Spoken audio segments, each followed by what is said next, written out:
And one. Well, hey, Dave Molenda here, Positive Polarity Podcast. Hope things are going awesome for you this week. I got a great question that you're going to be like, what? This has no understanding of, I have no clue what you're talking about. And I didn't either. And so that's why I have a great guest today to unpack this question and others. But the question is, does your business have COVID? And I looked at it, it's like, oh my gosh, what the heck is this? So I got to find out who this is. So I'm honored to be hanging out with Steve Preda. How are you, my friend? I am awesome, Dave. Thanks for having me on this podcast. It's a Absolutely. great introduction already. No worries. You're the founder of Summit OS, and we'll unpack what that is. And I want to get through that, but I want to answer that question. So when you asked the question of does your business have COVID, what did that mean to you? Yeah, so business COVID is kind of a phrase that I coined during the pandemic because what I discovered during the research for one of my books was that in the US every year there are 180,000 companies that disappear. These are all, seven, eight-figure companies. These are good companies, and they go out of business. They disappear because they run out of cash, or they are get disrupted, or they get commoditized by competitors, or they are not able to attract or keep the right people, or they are not able to transition the business to the next level of leadership or next ownership. And I call this is a pandemic that is going on. It's every year it's happening, and I call it business COVID. And actually, with Summit OS, our company why is to eradicate business COVID. And we do this by helping entrepreneurs reach their ideal life while creating a positive impact. So that's Wow, kind of business COVID. And I did the math that if we eradicated business COVID, it would add 4% to the GDP of the US every year, the GDP growth, and it yeah, would also create 2 million jobs. So wow, it would actually supercharge the economy, or it will eventually, because we are on this quest to achieve sure. this, maybe not in my lifetime, but eventually. Wow. That's awesome. So, I mean, that's actually pretty sad that 180,000 companies disappear. So, when you kind of did the research on those, Steve, and looked at that, did it feel like a lot of the choices, a lot of the reasons were internal? Because I feel like there's a lot of people that raise their hand and blame others, blame the economy, blame the government, blame the competitor. But I feel like a lot of the business problems are internal, things that we as a business owner can fix. So I'm just curious, like you mentioned some of those things, like, a disengaged team or, an unhappy customer. A lot of times those are things that we can, control, I guess I want to say. So when you looked at that list of reasons why the companies fail, did you feel like a lot of them could be prevented? So listen, there's no question that the economy does impact businesses, and there are good times and there are harder times. You got Sure. recessions when generally demand drops, and it's harder to be successful and profitable during those times. But Okay. ultimately, the with a great team and with a good structure and the good process and the good execution and the good strategy, all of these challenges can be overcome by a good team. So ultimately, I believe it's up to us who are running businesses, entrepreneurs, and business leaders to learn to run our business in a way that we can navigate these challenges. And I believe that these basic things, Michael Gerber in 1986 in the E-Myth and the E-Myth Revisited, he talks about that it's technicians who start businesses, not entrepreneurs. Entrepreneurship is taught by some colleges by professors who are not entrepreneurs themselves most of Sure. the time, but it's not generally taught, and people have to figure it out by trial and error. And we can streamline this process. We can help them to have a much steeper learning curve and get there faster by giving them the concepts, the structure, the processes, and with a coach, and they can essentially cut off 5, 10 years of the learning curve and to be able to run a good business that can navigate these challenges Sure. and can avoid business COVID. Wow. Well, and I wrote down the word empowering because I felt like some of the things that you shared, here, Steve, are very empowering. It's we have the ability to save our company. We have the ability to change our team, to improve the customer experience, whatever it is, that is hindering you. And we'll kind of go through those in your Summit OS system when we in the second part of the show. But I want to get back to like your start because we do have a lot of people listening right now on around the globe, and what they're thinking is, man, I wish I could start a business. What does that look like? And they love to hear the stories of the people that are the guest on how they went. Did they Were they always an entrepreneur? Were they in corporate America and then they jumped in? So why don't you share your experience in on your journey there? So I come from a family of professionals, except for my great grandfather. He was a great entrepreneur, and I never met him, unfortunately, but I heard stories about him. He was a baker, and he built a business from scratch. He was an orphan, and he became very successful in pre-Second World War Hungary. And I always was curious about how he did it, and I liked his adventure much more than the idea of becoming a professional and sitting in an office all day. So Sure, as a child, I couldn't articulate it, but I was fantasizing about the life of an entrepreneur. And when I came of age, I was living in Hungary in Central Europe. The Berlin Wall was coming down, and these big corporations come in, and there were so many opportunities for us. So first, I went to London for a few years. I became an accountant, and then I went into banking. But in my mid 30s, I eventually, during a recessionary summer, I got pushed out of this big bank I was working for, and I thought, wow, this is my time to become an entrepreneur. I'm released from my golden cage of the high-priced corporate price, high-paying corporate job, and then I started an investment banking firm, and there were fits and starts. It was not an easy journey by any stretch of the imagination, but we did grow, and we reached actual market leadership within 5 years after starting the business. And then we had some recessions. So 2008, everyone knows what happened then. And then sure, in Europe, we had another big crisis, which was the 2011. There was this currency crisis in Europe. And my wife and I, we were on vacation at the time, and we were in this lake house, and we were pondering, okay, what are we going to do? We just recovered from this financial crisis, now the currency crisis. There's a big demographic crisis going on.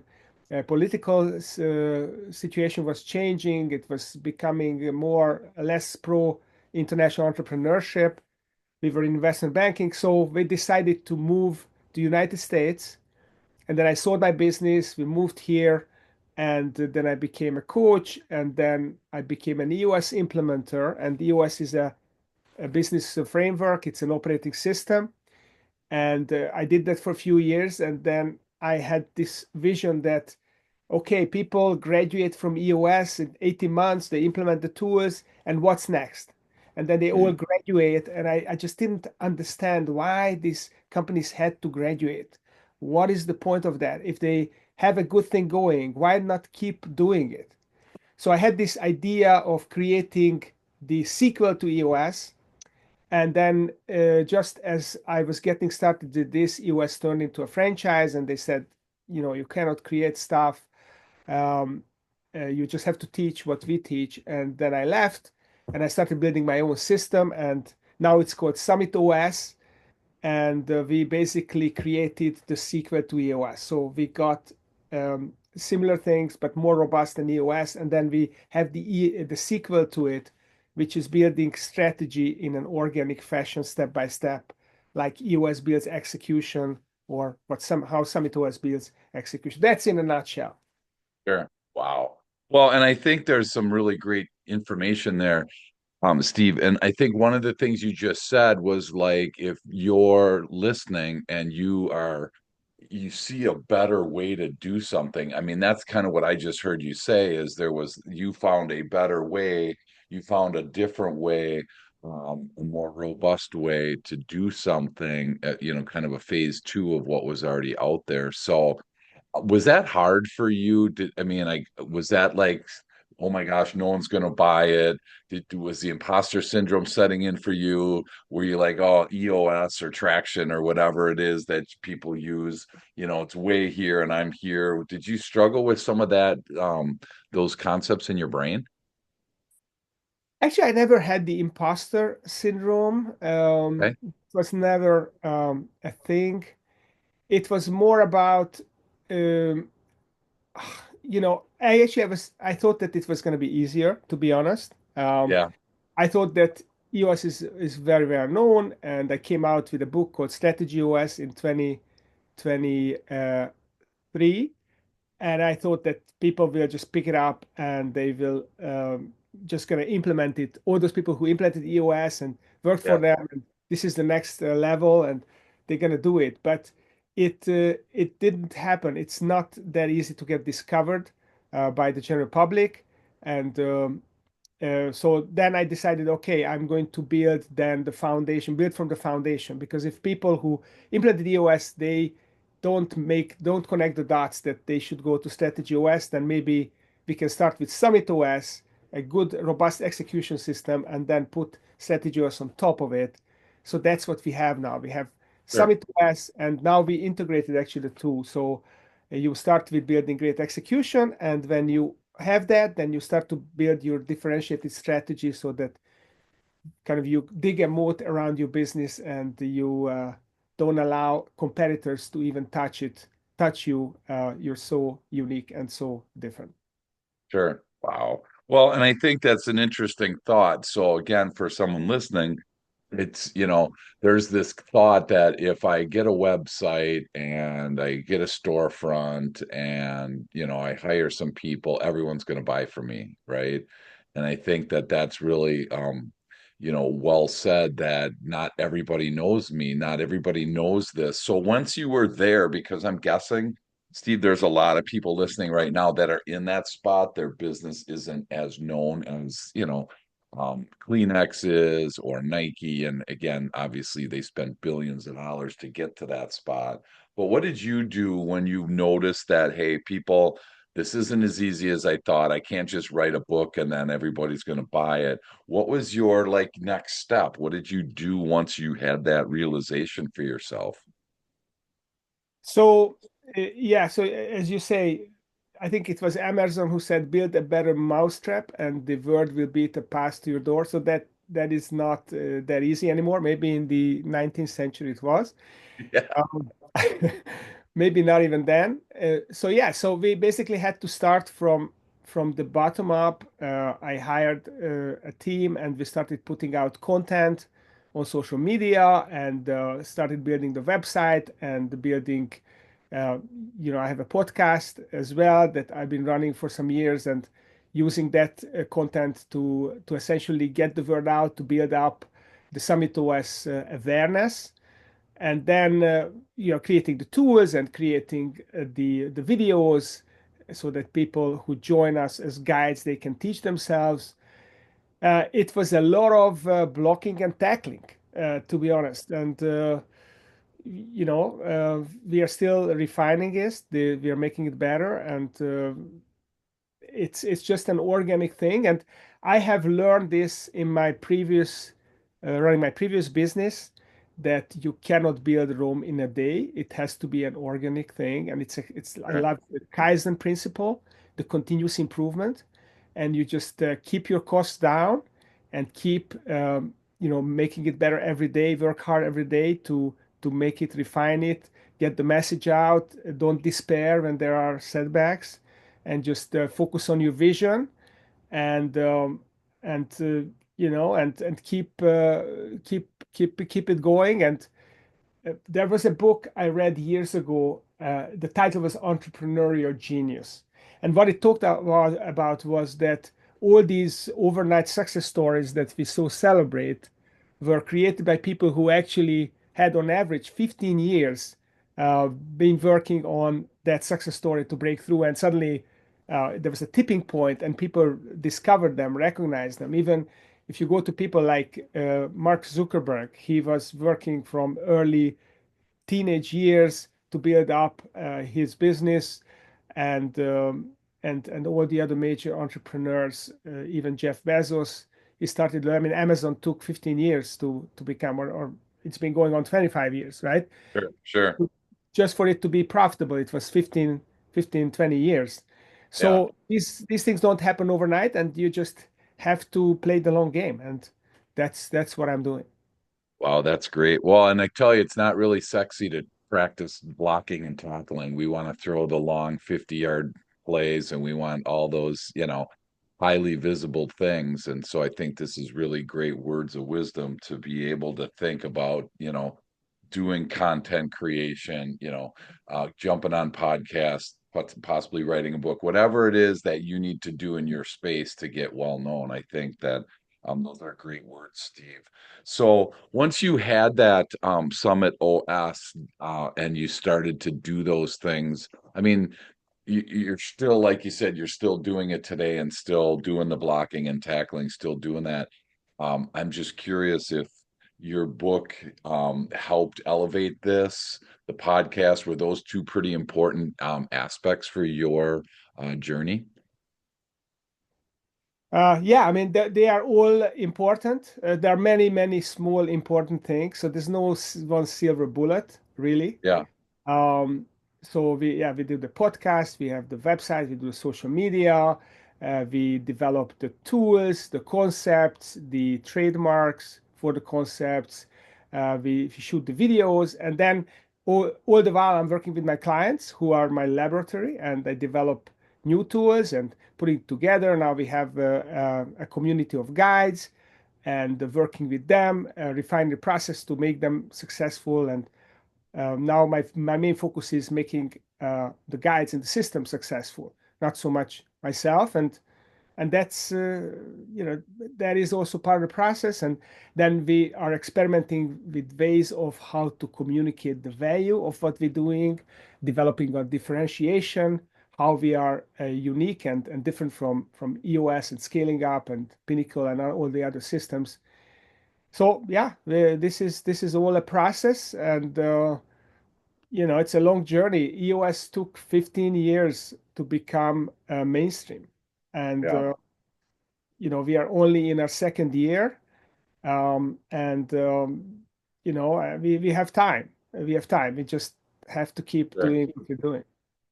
Wow. I would think that people listening right now were curious if patience is hard for you because you seem to be really patient. You seem to be very aware of that path.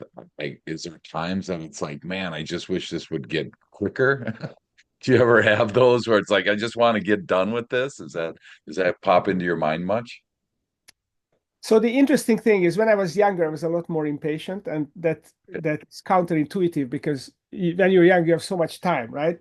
So one would think that you can be more patient because you're not in a hurry. Yeah, And I'm 58 this year, and how many more productive years do I have left? Maybe I've got 10, 12 productive yeah, years. So yeah, so the pressure is on. I have to make it happen. But on the other hand, I enjoy the journey. I don't, if I think about, let's say, if I was already there, yeah, maybe I would be as big as the US, whatever. And then there would be a big burden to this because then there's a lot on the line. And then you're in the crosshairs of all the competitors. And then you have a lot more money that you're paying on salaries. And then you are much more vulnerable to disruption. So it's a more sure, stressful position. So probably I would have to sell the business to mitigate some of these risks, which would mean that my journey would be over. sure, And I kind of like the idea that I'm on this journey and I love what I do, and it is a worthy purpose. We want to defeat business COVID. We want to entrepreneurs reach their ideal lives and create a significant impact. And I'm just excited every day to be working on this story. sure. That's awesome. Well, I'll tell you what, three great words before we take this break. You said enjoy the journey. And I think it's really powerful because I run into a lot of people that are so intent on the goal. They're so intent on getting their business to a certain spot. And not that that's bad. It just, you can tell they're not enjoying that journey. They're going to enjoy it once they get there. And, whether it's people that don't make it for whatever reason, I mean, that could be really disheartening, to have a goal and just never achieve it. So, I think I appreciate you sharing that to encourage people to enjoy the journey and not just enjoy the destination. And I And, know, and like, yeah, go I'm ahead. sorry. Before you break, I just want to add this thing. So think of Michael Phelps. So he is the most successful Olympian of probably all times, and I don't know how many gold medals he had. He has over 30 medals, if I remember well. Most of them are gold. Yeah, And then I think the penultimate Olympics that he competed in, he got depressed after he retired. He got depressed. So he actually got to the ultimate destination, became the most successful Olympian of all time. And you would think that, okay, how can someone be more happier with achieving a goal than Michael Phelps did? But right. actually, okay, what's after that? You reach that goal that becomes part of who you are, and then you no longer have a purpose. That's a terrible place to be in. Sure. So Yep. 28 medals for him, 23 golds. there you go. So, right, like you said, man, I mean, but that's got to be really hard. Like you said, once it's like you've arrived, now what? Your whole life is kind of, and that's where I think it's really helpful to have obviously other things in your life, family, faith, whatever, are on your agenda. So thank you for sharing that. But that would be hard to get to that. It's kind of like you reach the end of the internet. Now what? It's like, what do you do? So that's why I think those are really well spoken words for somebody listening right now. Steve, really appreciated that we shared and took that small detour about that, because they were not really enjoying the journey. They're thinking destination. And I'm hoping that Michael Phelps enjoyed the destination as much as the journey, and the journey as much as the destination. Otherwise, yeah, what a shock to wake up one day and realize that you're there, and now where do I go from there? So that's awesome. Hey, we're going to take a quick break, and when we come back, we're going to unpack the Summit OS method, and can't wait to do that. So we'll be right back.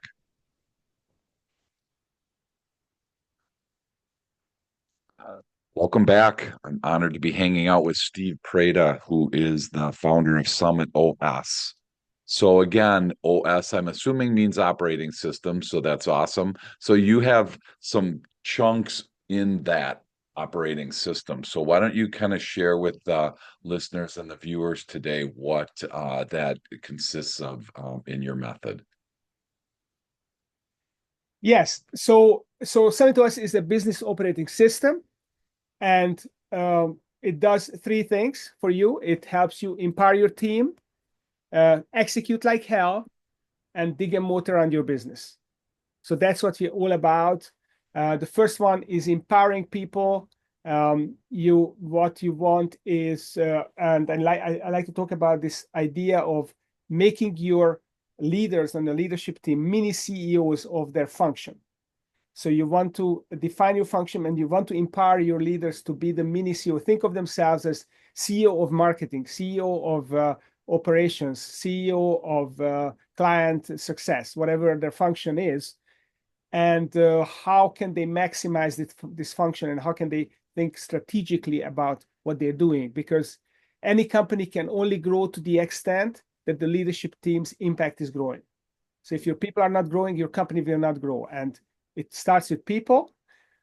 So that's empowerment, and executing like hell means that you are doing all the basics of execution really well. So strategic planning, quarterly objectives, they call them rocks, quarterly rocks. It's KPIs. It's having a great meeting structure so that people communicate with each other and they get stuff done. And to accelerate the velocity of decision and action in your organization. So that's the piece of execution, and then digging the moat is all about creating a unique, differentiated strategy and developing unique activities that only you do. So if you think about a company like IKEA that has dominated the furniture retail business around the world for the last 60 years, it's kind of unbelievable to think about it. They built unique activities that no one can copy them. Their biggest competitor is 1/10 of their size. The second biggest competitor is 1/20th of their size. So actually dominant. And this is because they know exactly the kind of locations they want. They have the supply chain. They have their quirky branding. They have their meatballs, and they have their childcare, and they have their modularity. So they built all these unique things in their company. And what I was after was I did the research of how these companies achieve these unique activities, how they develop them.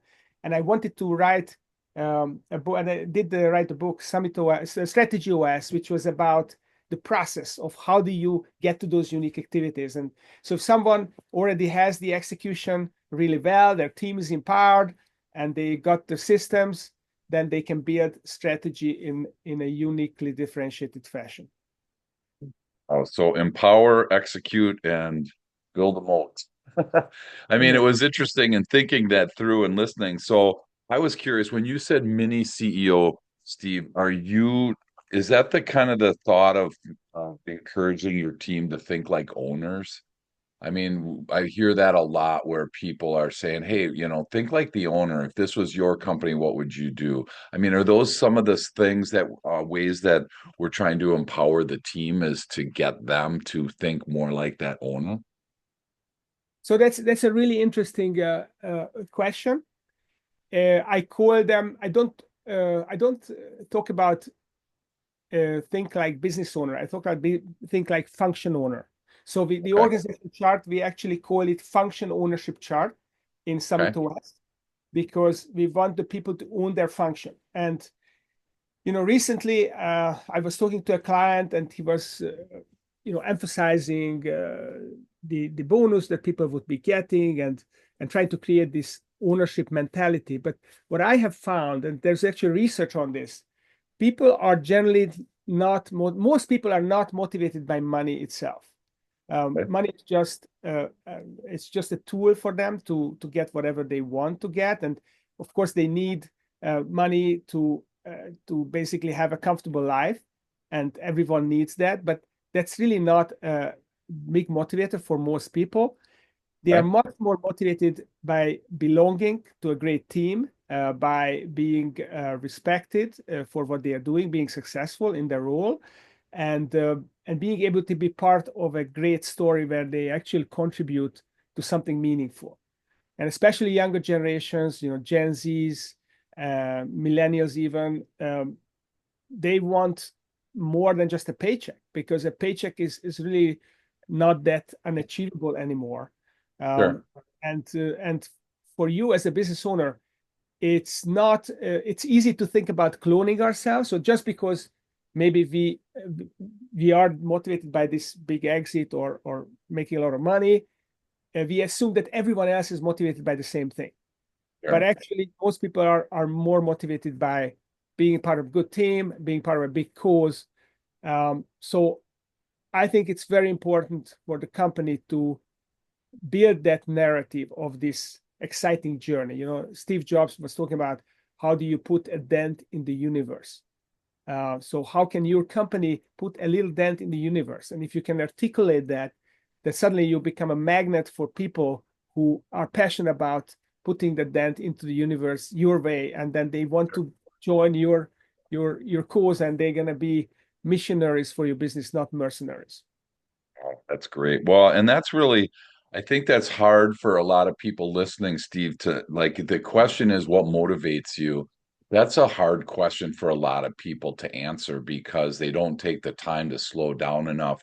We do a ton of work with the personality profile called DISC because in there it says, if you are curious, it says there's a page that says what motivates you. And it's like you can look at these things and they're different for everybody based on how you answer the question. So I would encourage everybody to make sure that they know how to answer that question of what motivates you, because then you're able to, do a much better job belonging. Like you said, success will happen there, and then you can contribute, because I agree that, people love to be able to contribute. And as soon as that contribution is waning or somebody's not feeling it, that's where all of a sudden quiet quitting happens. Disengagement happens. So I think that that's so powerful there when you talk about empowering the team. You talked about executing the basics, and then I want to kind of unpack this moat piece for a minute there. So you're saying, when I saw that, I'm like, build a moat. Is that like to keep competitors out? Is that to keep the team in? So when you were thinking about that, that visual, what were some things that you were thinking in creating that? Yeah, so this is a very competitive economy that we live in. It's a competitive market, and essentially there is always a process of productivity improvement and technology improvement going on, which means that old solutions become commoditized and become more accessible, cheaper to available, cheaper, and there is this democratization is another way to call it. So yesterday luxuries are today's necessities. So we are always moving towards commoditization of technologies, products, and therefore, if we are not differentiating our products and services, we're gonna get eventually inevitably commoditized, which means we're going to have to sell our services cheaper, which means we'll have less profit and eventually no profit. So it's Sure. really important for a business to differentiate so that it stands out as a unique solution, so that it cannot be commoditized. So we have to fight the commoditization, and that's why differentiation is so important. So when I talk about digging the moat around your business, then essentially I am describing that you want to protect your business from commoditization by digging a moat so that your competitors cannot just copy you, because you have unique activities. And Michael Porter talks about this, these unique activities that differentiate you. There's the old story about Southwest Airlines, how they developed their unique activities, that they removed food service from flights and they made the flights turn around much faster, and they made only online check-in was only online, and there are no assigned seats, and all those things, which allow them to be uniquely differentiated. Now they got commoditized because there are no low budget airlines, but you always have to fight the commoditization by developing unique activities, and then that's going to create a moat around your business. Oh, well, I tell you, we in the Midwest here had an airline called Midwest Express, who was actually owned by Kimberly Clark Paper Company, and they would actually fly their before they did the Midwest Express, they just flew their planes around to their cities that they were active in, and they were company-owned planes, and they looked around and realized that they were three-quarters empty. So they're like, well, I'm already here. Why not just put some people on? Well, they created the best experience. It was always two across leather seating, and this was pre 9/11. So it was two across leather seating. There was china and real glass, and a great meal. I mean, it was just a step above. And about 20 minutes before you're landing, you're just enjoying the everything. And then all of a sudden you get this, you smell something. It's like, boy, are they making cookies? And sure enough, they brought out homemade chocolate chip cookies as we're getting ready to land. And so I always ask my clients and people listening, what's your cookie? What are you doing that nobody else is doing?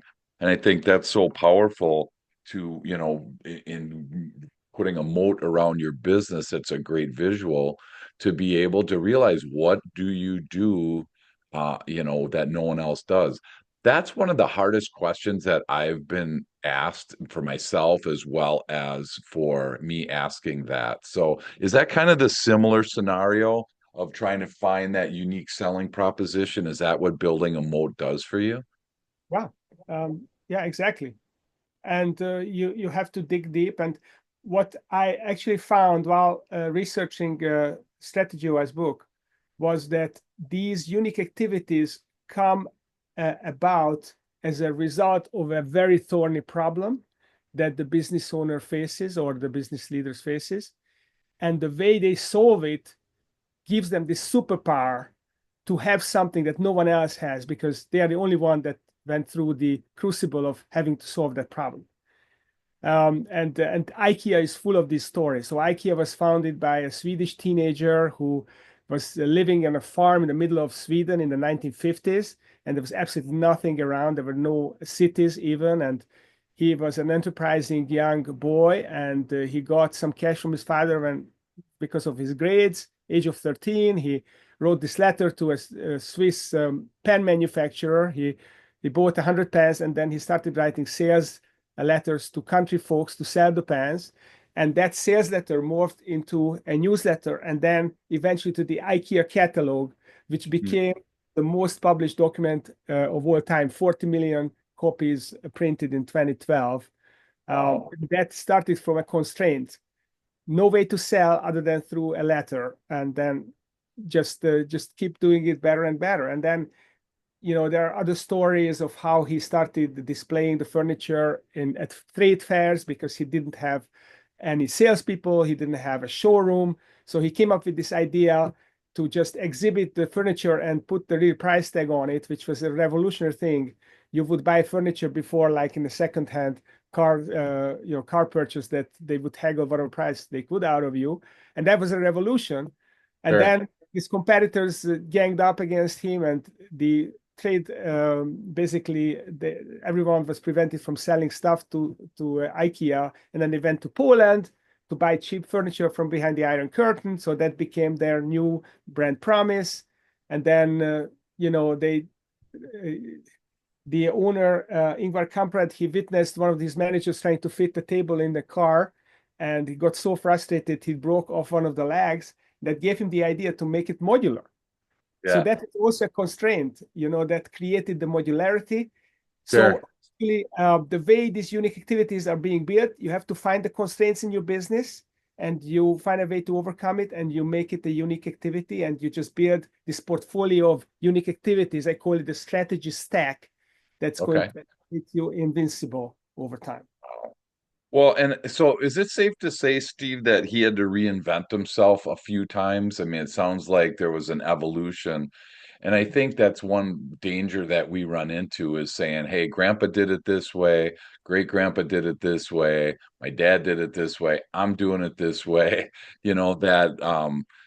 That just that stagnant business. I think if you do run into that a lot where people are just doing it the way it's always been done and status quo is good enough. Well, listen, you have to decide whether you want a lifestyle business or you want a growth business. So these are two totally different types of businesses. If you want to have a good income and stability, and you prioritize your personal time, then go for a lifestyle business. Make sure you do what you do well, whether you're an attorney or whether you any other technicians, you're an engineer, you're an architect, or you have a print shop. Uh, it's completely legitimate to have a lifestyle business and employ your family members and just optimize around your quality of life and the people that you love. That's fine. But if you want a growth business, then you have to keep breaking through higher and higher ceilings, and you're gonna face some challenges, and you're going to uh, run some risk, and you're gonna have to break some eggs to make an omelet, and Sure. then you will go through painful situations, which will force you to step up your game and to develop new solutions, and that's how you can build a unique business over time. Wow. So what a great way to look at your business. Is it a lifestyle business or a growth business? And I think as we start to land the plane today, I think both of those have their advantages and disadvantages. And I think being open with yourself and real to be able to say, hey, this is a lifestyle business. I mean, like for me, mine is definitely a lifestyle business. Nobody's calling me saying, hey, I want to buy you. Nobody's like, hey, in the next generation, neither of my kids are like, oh, I want to buy your business. I want to do what you do. So, it's creating a very comfortable lifestyle for us. And I think that owning that is okay. I mean, we want to grow, but it's not definitely not growing to scale where it's going to be a franchise around the world.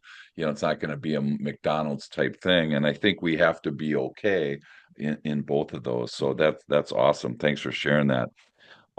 You mentioned that you have a podcast and it's the Management Blueprint podcast. So kind of fill us in on how that is and what audience do you cater for your podcast? Yeah, so our audience is small to medium-sized business owners and the leaders of these businesses. And I am obsessed with frameworks and blueprints. I've been for a long time. I think it's perhaps one of the unique activities I developed as a result of a coping mechanism. But that's a story for another day. And what we do is we started with the major frameworks, talked about scaling up and the E-Myth and the Great Game of Business and EOS. And then we ran out of those pretty quick. We've been running the podcast 4.5 years.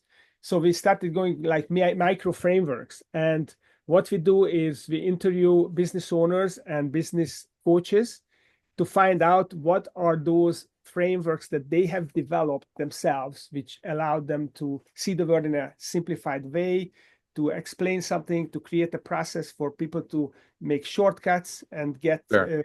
results faster. And every episode uncovers one of these frameworks and presents it in an easy to absorb way with a snappy title.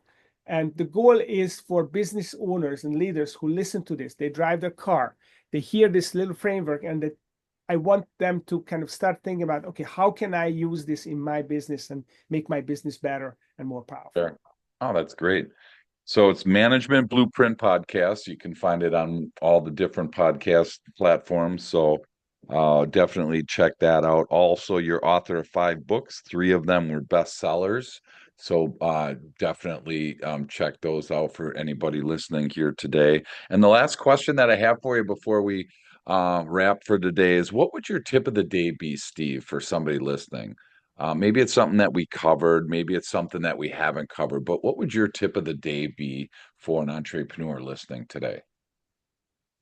I would say develop a vision, a why for your company that you're really passionate about. Like I have the business COVID idea, and keep your eye on that vision. And if you encounter setbacks, then just think about it. Okay, does this matter in the long haul? Does it prevent me from reaching my ultimate vision? And if it doesn't, then just move on and just acknowledge that it's not a straight line. Growth is not a straight line, and it's part of the journey. And uh, you know, you have to be okay. And as long as um, you don't take big risks that you cannot manage, you're going to be okay. Yeah.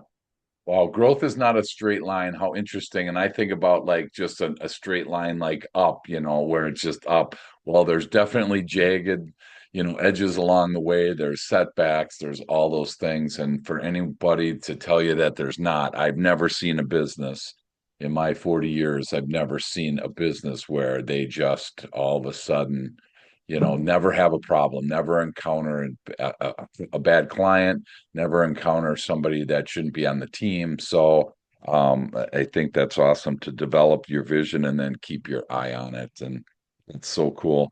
Steve, if somebody wants to learn more about Summit OS, if they want to reach out to you, if something we talked about today sparked a question or sparked a conversation that they want to have, what's the best way for people to connect with you? So the easiest is to go on my website. It's stevepreda.com, Preda with an E, and or they can just Google Summit OS, and they're gonna find us this way as well. And they can download, you know, summaries of my books, and we have a lot of tools that we use that we put for as free download on the website. There are videos, there are explainer videos about Summit OS system, about becoming a Summit OS guide. And of course, the podcast is available through the website and there are blogs. So plenty of content to get into. So that's the best way, stevepreda.com or Google Summit OS. Awesome. And Preda is Preda. So it's Steve, Preda.com. Bunch of great information there. So as we land today, just remember, look at your business and think about that business COVID, because in 2025, it's estimated, to Steve's point, that there'll be well over 100,000 businesses that close. And we don't want you to be one of those. We want to see you thrive and flourish in 2025. And just remember, like we talked about, a lot of it we control. And don't fall victim to, blaming others and just sitting there and letting your business go. So develop your vision, keep your eye on it. Definitely check out the Summit OS system and reach out to Steve. And Steve, thank you so much for hanging out with us today. It's always great to dive deep on these topics and appreciate your time. But Dave, you're a wonderful interviewer, great questions, and very good energy. So thank you for having me and putting this conversation on the schedule. Absolutely. So go to stevepreda.com. And again, thank you so much and enjoy the rest of your day.